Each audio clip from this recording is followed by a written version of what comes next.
everyone. Thanks for tuning into this episode of the Spook Notes podcast, where we get academic about everything that goes bump in the night. My name is Marlayna. And I'm Connor. And on this episode, we're going to be talking about our first impressions of scary stories to tell in the dark. Jankly man. Oh my god. So we're going to talk about Scary Stories to Tell in the Dark, the new movie just released. As always with our first impressions, we just saw it. We haven't told each other about what our opinions are. So, as always, also, we first go a non-spoiler. Just a simple yes or no recommendation before we get into the spoilers, because we do want you to see these movies. We don't want anyone to be spoiled by it. But if you haven't seen it, we're just going to give you a little, snippet. Yes, should you go see it? Or no, you should avoid this movie. Okay, so very simply, Marlena. Yes. Do you recommend Scary Stories to Tell in the Dark? Yes. Okay, so do I. Nice. Now that's out of the way. Let's fucking tear this movie apart. So, from now on, we'll be talking about spoilers whenever. So, if you haven't seen it, we both recommend it, so check it out. And if not, and if you have seen it, stick around to hear what we have to say. That's right. And let us know what you think. So, Scary Stories to Tell in the Dark. Marlena, how excited were you for this movie? Because I feel like this is the first horror movie in over a month we've seen, because there hasn't really been much coming out. Because the last big one was Midsommar that came out. Yeah, But this was a movie that I remember we were excited for going into this year. We knew about it way back. That's true. So, how excited were you for this? I would say I was pretty excited for this movie. Because what is it? The screenplay is written by Guillermo. No, I don't think so. I think he just produced it. Okay, whatever. Guillermo del Toro slapped his name on that, so I was like, holy shit, yes, so I'm already instantly sold. So yeah, I would say I was pretty excited to see this movie. What about you? Yeah, I would say I was excited too. I don't think it was in my, most excited to see of the whole year, but I was definitely, the closer we got to it, the more excited I got for it, obviously. Well, yeah, because, you actually read the books as a kid, whereas I didn't, because I was too spooked out, about the covers on the front, so I just never did it. That's what I wanted to talk to you about a little bit before we actually get into the movie itself.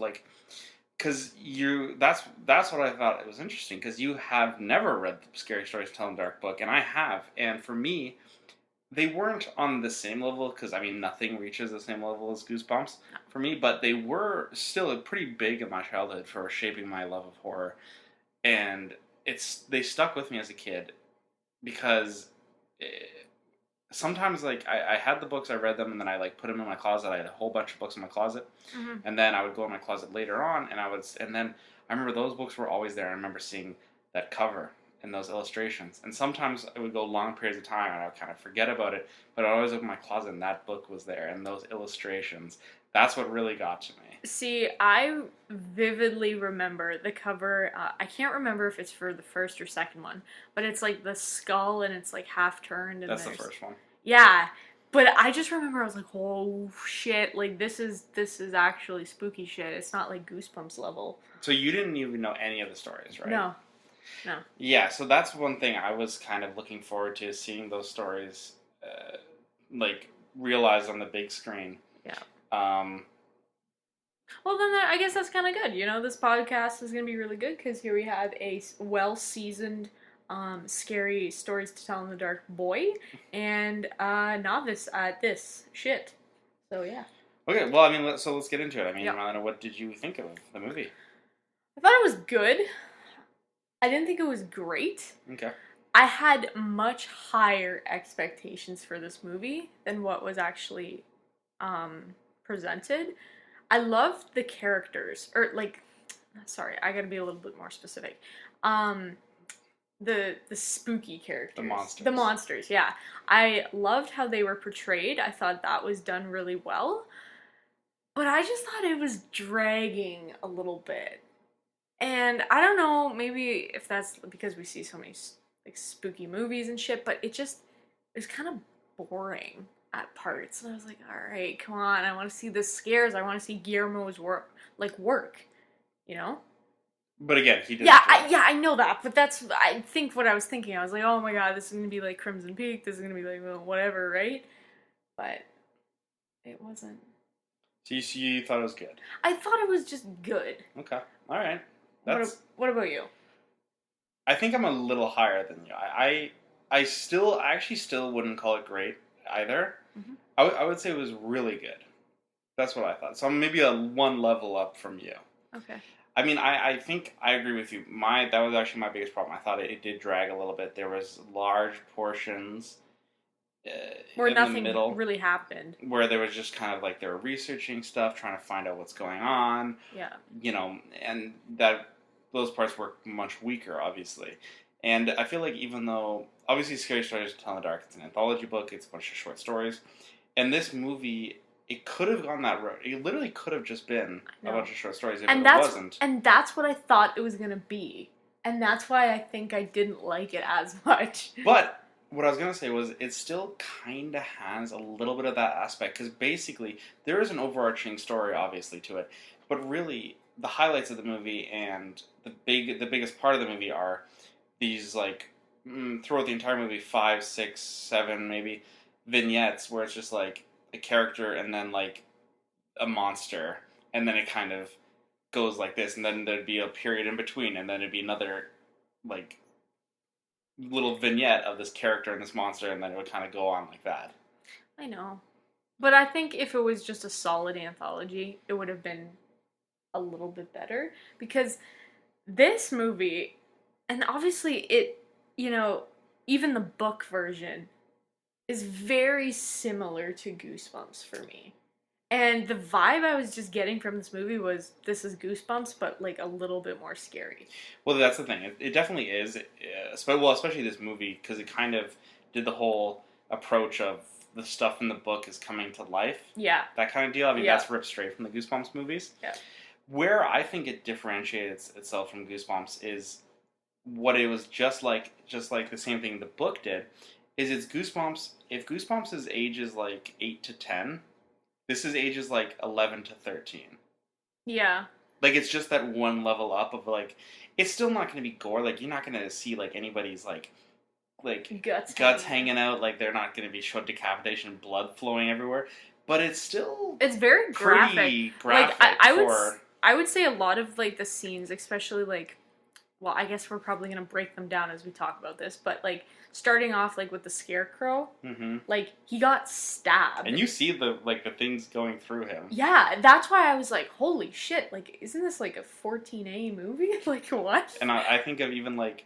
It's much quicker, but even the guy who gets his neck snapped, the police officer. Yeah, but here's the thing. Just because there was no blood, I think that's why it was... Yeah. How it was rated. It's on the same level as, like, a Krampus, basically. Kind of, yeah. Where Krampus doesn't have a lot of blood, but there's still, like, there's stabbings, and there's, like, a guy gets, like, pulled up by a chain. Yeah, it's, like, implied violence. Yeah. Yeah. But, yeah, back to, like, the whole... Like, the scarecrow and stuff, like, because he's, like, throwing up... Or trying to throw up straw... And, like, that's pretty, like, graphic and stuff like that. And I think that, like, the best way to go through this is kind of, like, looking at the different scare sequences. Because I think that, I mean, I don't know about you, but for me, I thought that part of the movie worked really well. Like, all those different scare sequences. Because there was, like, something in them that made them each different and each effective in a different way. Yep. And I think they did a really good job of making them all so different. Like, I think of the spider bite one. Like, the people, you and the other people we saw it with were just squirming in their seats. That was gross. Like, normally I'm pretty good. Like, I don't just freak out. But, I don't know. It was just something about... It's a very specific... Something crawling underneath your skin, trying to get out. And just, like, that giant, yeah, that big leg moving. I was like, oh my god. Yeah, that was gross. I give it props for that. I like that. And even when he was in the very first one, as we already talked about, when Tommy was turning into the scarecrow, that's pretty like he just starts like gagging, and then the straw comes on. Yeah, that's actually kind of scary. Well, like obviously it's kind of scary, but like I'm saying, like for me, anyways, I have a fear of like swallowing pills, right? Because I'm always thinking like I'm gonna choke. So like when I saw that, I was like, what the fuck? What if that happened to me? If straw was like, or Or even the other one I was thinking of, just like the when he's eating the toe, when the one kid. Yeah, that's gross. Like, I think that this movie has a lot of, again, like, for what would be perceived to be like maybe a preteen movie, a lot of gross out like moments. Well, it also has a lot of like adult themes in it as well. Yeah, I mean, we'll get to maybe that more a Okay. little later. So Okay. I want to talk about that, but like, and so again, going back to what I was saying, like, I thought the scare sequences were also varied and different. Like, Mhm. so we mentioned the gross out stuff. I thought that when the sequence with the big toe, where's my big toe? I thought that jump scare Yeah, was one no, of my favorite jump that scares I've actually seen all year. that really got me. Because it might be like the most drawn out jump scare I've ever seen. Because it like goes on, and there's just silence. And like when you're seeing a movie in a big theater with lots of people, there's always like people like crinkling their candy wrappers or the popcorn or whatever like that. It was silent during that entire jump scare because it just goes on. He looks there, and then he looks back, and then he looks up, and then it Well, just goes yeah, on and and on. like normally you can kind of predict when the jump scare was gonna be, but when he was like looking back and forth in the bed, I was like, okay, what the fuck? Like, Where's the toe lady? And then like he looks up, and then it's him, and then he gets dragged down, and I was like, Jesus, that got me. And then also at the very end, where what's her name? Sarah Baker? Bellows. Bellows, whatever, Sarah Bellows. Um, she like screams. I don't know why, but it just like got me. I was like, "Okay, like whoa," Um, but yeah, yeah, I mean, and I think that like even going on, I think another one that I really liked was the pale lady one because it yeah. was so simple. It was It like this was, slow moving creature. and it's just like, and there was, and it was because again, like that's why I liked it, but it's so different. Like the toe one, it was like hiding it. It was like, where is this thing? When is it going to come out? With this one, it's just, it's right there, but it's how do you get away? Because it's all around Everywhere. you, and like Yeah. I just thought that was really good. What I also really liked about this movie is that, for the most part, these were all practical effects. Like, Yeah. these were just people in costumes, and I thought that added to the. Because I mean, obviously there was a few moments of CGI, like when like one person gets kind of consumed by the pale lady, and obviously a few parts with the jangly man were Yeah. like CGI, but for the most part, it's all special. It's all practical, Yeah. I like that. I That respect that that. adds to it. I feel like that's obviously I know he wasn't in charge of this whole movie, but like A bit of that Guillermo del yeah, Toro. because I feel like he uses that a lot in his other films, which really adds to the overall like ambiance of the film. Hmm. So And I really did think they did a good job because obviously, like we were saying, there is an overall kind of story, but for each of those vignettes, it is kind of like the stories from the book. Like, for example, the one with the police officer and when the jangly man comes out, that the story in the book, Mitai Dodi Walker, goes like there was just a man who was sitting like in his home late one night and his dog was looking at the fireplace and then body parts came down and then formed. Like that's like straight from the book. So ah, even though the overall story is obviously its own thing, like those specific vignettes were just like the book. the book. And same with the Where's My Big Toe.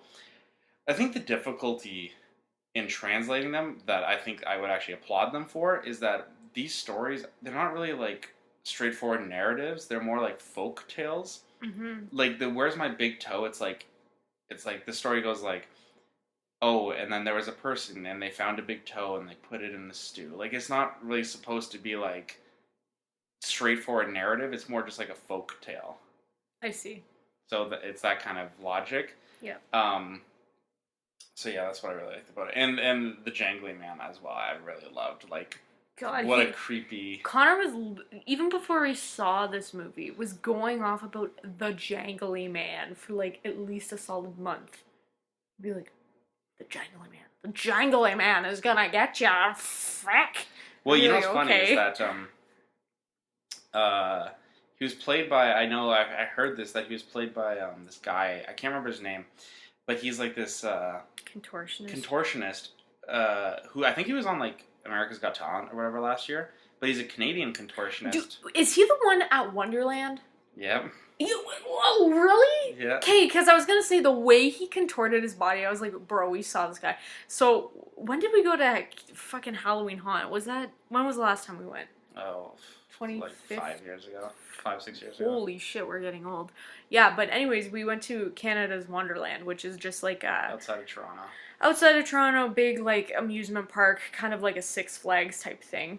And we went around Halloween time, and they had this whole like spooky shit get up, set up. Well, they put thing. them on haunted houses and stuff. Yeah, like that. and there was this guy the guy who plays this person was there doing like contortionist stuff at Wonderland, walking around. I think that was before he got famous, but like he's been in a few other like TV shows and stuff. Like, have you ever heard of the TV show Candle Cove? No. It's the one based. It's like kind of like a American Horror Story where every season is a different story, but they're all based on creepypastas.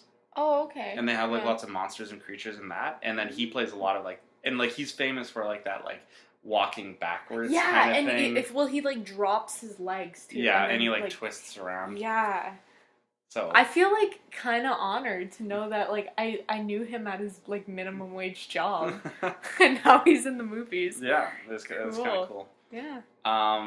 Yeah. So, anyways, yeah. I mean, I think all those little vignettes were really good. And then the other thing I think I really liked about this movie is that the director, I forget what else he's done. He's done like I think maybe one or two other horror movies, but I think he did a really good job of capturing a really good atmosphere. Yeah. To it, I think this movie was very atmospheric, and there was a lot of like small moments where I'm like, this is like you know that term aesthetic porn. Yeah. Like, that was, like, it for me, like, when there's shots of just, like, the wind going through the corn.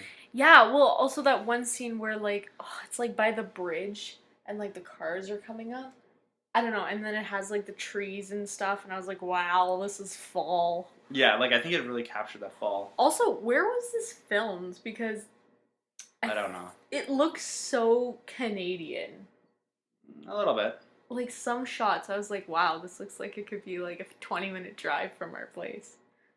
Yeah, I mean, I think it just really captured that fall atmosphere. And I think what was kind of unique and what I really enjoyed about it was, like, obviously it started off on Halloween, right? Mm-hmm. But for most of the movie, it's, like, the beginning of November, which is kind of, like, the very end of fall, when, like, before winter starts. And it's, like, that kind of, like, the gray skies. And like, very dark, gloomy. Yeah. Yeah. So I kind of like that. Also, I really like the late 60s kind of time period in which they placed this movie in.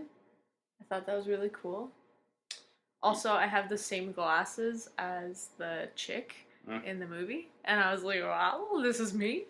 I mean, maybe I'll get into that later, but I think that was actually one of the things I didn't like about it. Really? Yeah. But what else is there anything else that you specifically liked about it? Like, what else did you like? I thought the acting from like the main group of kids was pretty good. I think the girl did a really good job as like the one guy who's supposed to be like funny and stuff like that. I thought that was like pretty good acting too, because it's kind of dopey, and I appreciate that. I don't know. I just appreciate like the creativeness with the character, like the monsters and stuff, above anything else. That's what I really, really took away from this movie, was that. So, okay, I want to say two things. I'm going to quickly go back to what you were saying about the kids. Yeah. I feel like I've said this on the podcast, like, multiple times already. Yeah. But I always compare groups of child actors in horror movies now to It. And I feel like the kids in this were good. No, they're not as good as But It. not as good as No, It. the kids in It have such good chemistry, and they all fit the profiles of the characters in the book so well, if not better. So really, anybody else doesn't compare to them. So they were just okay. Yeah, I thought that, I mean, with this movie, I thought the kids, I thought the kid who was supposed to be funny was actually really good, like, the way he acted with his eyes. Yeah. I thought the main girl was fine. I thought she was pretty good. I would say the weaker ones were the kid who dies from the big toe, Yeah. and then the guy who's supposed to be dodging the draft. I thought they were, like, not, they were kind of spotty, their acting. I thought they were kind of weak. Who is your favorite monster And that's Well, what okay, but I wanted to go back to something you said. Okay. We'll get back to that. Maybe we'll do it at the end. But I wanted to get back to something you said. So you said you liked, obviously, all the monsters and what they did with those vignettes. Yeah. What did you think? I mean, not having read the book, were you kind of like, when you saw the Scarecrow, did you recognize at least that kind of imagery? What do you mean by imagery? Like, Because, like, when they showed Harold the Scarecrow, like, on, his little stick or whatever, yeah. like, that image, the way he is positioned, like, his pose is ripped straight from an illustration from the book. Oh, really? I didn't know that. So you had, like, no idea what was going into it, like, Dude, what literally, any of these stories were going to be. the only thing I knew about fucking scary stories in the dark was the cover of the first book. Just that skull image. I was like, yep. So There we then go. in that case, you thought that those stories then worked for you, like all the different monsters you thought. Yeah, I thought it was good. I thought they were really like diverse in like each of their character like profiles and like what they were trying to achieve and stuff like that. I thought that was good because if you have like all of the same monster, I think it becomes very redundant and then it loses its overall effect. So just changing it up a little bit, I thought was really good. See, I think you should actually read the book because I think you would actually like it. Because again, it's not like a Goosebumps where it's like just a narrative story. Because it has more of that folktale atmosphere. Well, you can still read it when you're yeah. I like the anthologies, because I have short attention span. I need just something quick to the point. Yeah, maybe I'll read it. Okay, we have it at home. Okay. Okay, so then do you want to get into maybe some of the stuff we didn't like about it? Sure. Okay, do you want to go first? Yeah, you go first. Okay. Well, I think you mentioned it already, but like the time period. That part of the story didn't work for me because it went nowhere. Like throughout this entire movie, there was like an ongoing theme about like the war and like the election coming up about like Nixon versus this guy like there was like multiple reference to it where it was very prominently, and I think like there was even like they specifically showed TVs multiple times showing Nixon and like who's gonna win this election's going on, there's the election tonight, but it's like it doesn't affect the story in any way. So Okay, obviously I'm not a history major like you are. Okay, did people not like Nixon? Like, No. what was the whole? No, they didn't. well, Nixon was like, I mean, obviously he later on he was taken out of office because he was found to be basically like stealing information. Okay. But even before that, people didn't like him because they thought he was kind of like a crook or tricky, kind of like similar to Trump, but not to that extreme. Well, couldn't it kind of like be paralleled towards Sarah Belarus or whatever? Like But how? but nobody really liked her. But it's But different. I don't know. because- Obviously, there had to be a reason for that shit to be in there. But not that's the just- thing. I don't think there really was. Well, that doesn't make any sense because they referenced it so many times. I know. That's what I'm saying. That's why I didn't like it. I think that like, you know what I would have done in this movie? Because you know what they also try to do? They also try to do almost like the Stranger Things kind of thing, where it's like they're riding the bikes and they have the radios and they're like kind of talking like that and that kind of deal. I feel like this movie almost may have been better if it was set in some sort of like nebulous time when it's like You don't can't really decipher. Yeah, exactly. Like, you know what movie I think about? Have you ever seen It Follows? Yeah. Kind of like that, where Yeah. you can't really tell exactly when it's supposed to be taking place. Like, it could That's be the true. 80s. Yeah, but it could also be the early 2000s, late 2000s, whatever. Yeah. Yeah, I get you. So, like, I feel like that almost would have worked better for something like this because it could have been more timeless rather than, like, putting it specifically in this time.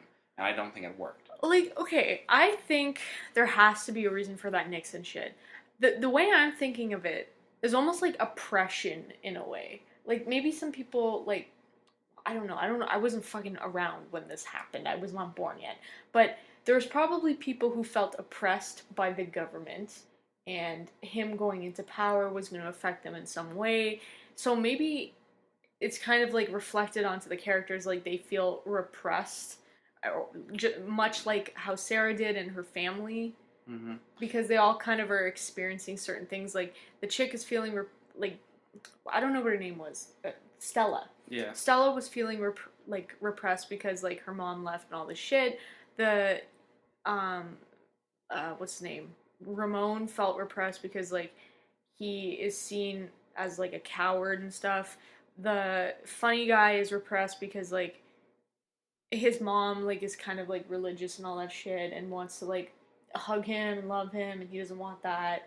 Um and then the other guy is just like his parents aren't even there, so he just kind of feels like. But no, he's repressed because like that whole thing with like Jeff, like his stepdad. Mm. So maybe in a way it's kind of like that. Yeah, I just don't understand why it's such a big part of the movie. Like, it was I don't legit know. like a storyline going through the movie about like this This election, election. and I don't know. I thought it was kind of pointless. Meh. What else? Was there anything? What else did you not like about it? Jeez, like, well, like I said this before, I think for me it would have worked better if it was an anthology. That's one thing. I did not like the storyline. I thought the storyline was stupid. It was very derivative because I feel like I've seen that before. Yeah, because it's like freaking It's exactly like Goosebumps. Jack Black with his books, and then oh my god, Oogie Boogie coming out of that. Like, I think actually it even like that specific kind of thing. I think it even works better in Goosebumps because Jack Black is playing R.L. Stein. Yeah, whereas this freaking spooky lady is just doing spooky shit. I think seriously, I'm reinforcing this to the whatever. It needed to be an anthology because the fucking book it's based off is an anthology. You do not need to have a storyline for all these like things, for these kid things. Yeah, I think. Well, maybe I'll get into it more when I give my final rating. But like, I think I agree. That was the thing. That was my other big negative towards it is that the vignettes with the creatures, those like 6 or 7 kind of little scenes with the character and then a monster were great. Yeah, all absolutely, of them were really hands down. really good. Yep. It got weak in the middle because it got to the point where you were just waiting for the next Exactly. one, and Yeah. you're like, oh, we're at the next one. Good.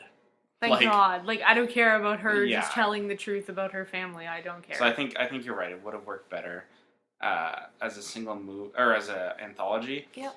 And also, I think that at the end, they very much are setting it up for a sequel. Which, I know, and I'm like, fuck, like why? you like. I feel like this movie could have a sequel, but you know what the sequel could be? The sequel could literally just be like, there's more stories in the book, and then let's just read the stories, and that's the movie. No, they're setting it up for.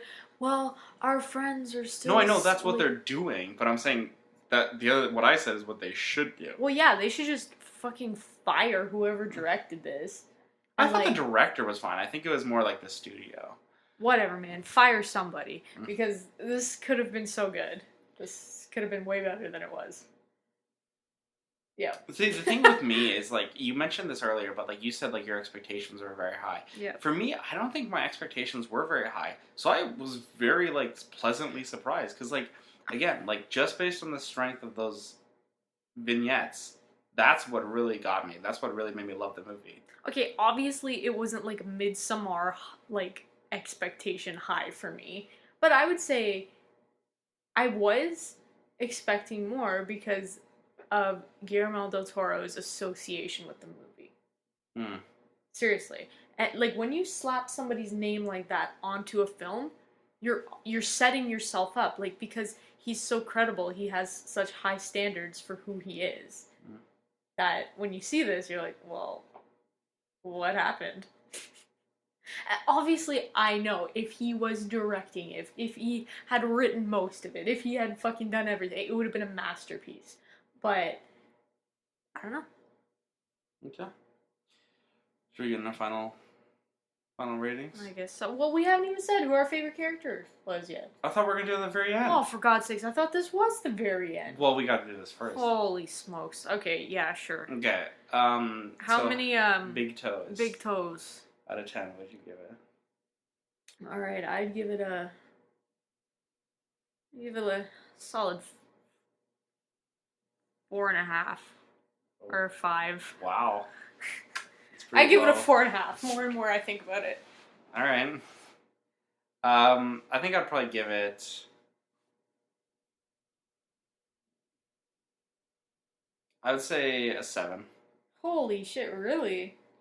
Let me put it to you this way: if you took out the scenes in the middle, like the overarching story, you know, and just had the vignettes, just had the stories, and even had more of them, Yep. this movie would be a 9 for me, because those scenes were so strong, and I loved seeing all the different monsters taken directly from the book. That like they just did it, and they just did it so right in those scenes, because they made the monsters look just like those classic illustrations, because the illustrations are what's so great about those books. Mm-hmm. And they actually made the stories similar to what the stories are in the book, and they have that kind of folk tale kind of like feel to them. No, bro, I know. So if it was just those stories, I Like would give it a 9 out of 10. well, Maybe even a 10 out of 10, because they were so good. But because of all that other stuff, I would say overall the movie is still a 7 out of 10 for me, because those stories make it great. Or at least good. Connor, I 100% agree with you, but because the actual storyline was so stupid, I'm literally the 4.5 stars or toes or whatever I'm giving this is literally just for that scene. So if we're doing it out of 5, 95% or whatever math, I don't know. Oh yeah, I thought we were doing a 10. Fuck, I don't know, man. 4.5 out of 5. Okay, if we're getting rid of the other half of the movie. You know what I'm trying to say? I guess, but Oh my god, okay, I'm talking about all the spooky scenes in the movie. yeah, I know. Like you. But I'm saying, if I'm just rating that in itself, I would give it a 4.5 out of 5. Or half of that. Okay, so you're saying the other half is 0. Yeah, it's shit. So okay, well for me, I would give it at least then the other half a 2 out of 5, because I thought there was still some stuff I liked about it. Nah, you know what? Over the years, I've become more critical. I know what I like, and Okay. I did not like this. All right. Well, I liked it. No. I thought you did like it. You gave it your recommendation. Yeah, I did. But that doesn't mean I have to personally like it. Really, generally a recommendation. Like, yeah, when I see these recommendations, I'm, giving it to a general audience. But it's your personal recommendation. Yeah, go fucking see it. It's good. Yeah. Okay. Whatever. All right. So, what was your favorite vignette? I like the one with the spiders the most. I thought that was creepy and disgusting and gross, and I loved it. It's perfect. Nice. What about you? I'm tied between two. Okay, let me guess. You tied between Jangle Man Yes. and Paleface Lady? No. Scarecrow? Yes. Right on. Because Jangly Man, because I thought that the design of that creature was awesome. I thought that was actually like just a scary creature. Like, I would hate to have that coming after me. Yeah. Because it's like you can't stop it, like, no matter what. And again, like the way he moves, like the actors, I think his like stage name is like Twisty Troy. Yes. And he's like African Canadian, I think. But yeah, he just like added so much to that character, and the way he moves is so great. So him, Jangly Man for sure, and then Harold, because Harold was the story growing up. Harold the Scarecrow was the story growing up that I loved the most, because again, I was maybe like 10 when I read Scary Stories to Tell in the Dark, and that story, you know, it ends with like, because basically it's like these two guys who like harass the Scarecrow, and then they're stuck in the house during the winter, and then basically the Scarecrow comes to life and comes after them, but you don't actually see Harold go after them. The story ends like Harold's gone, and then in their place is like two like disemboweled bodies. Like, it says they were empty like husks basically. Jesus. And this is for kids? It has scared me so much when I was a kid, so it affected me that much, that imagery, like more so than like, because I know some people growing up were like afraid of Chucky and that like dolls like that, but like Harold was the one that really scared me. Harold.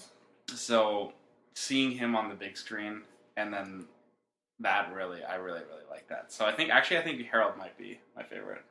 Okay, I have a second favorite. It's the pale face lady. Yeah.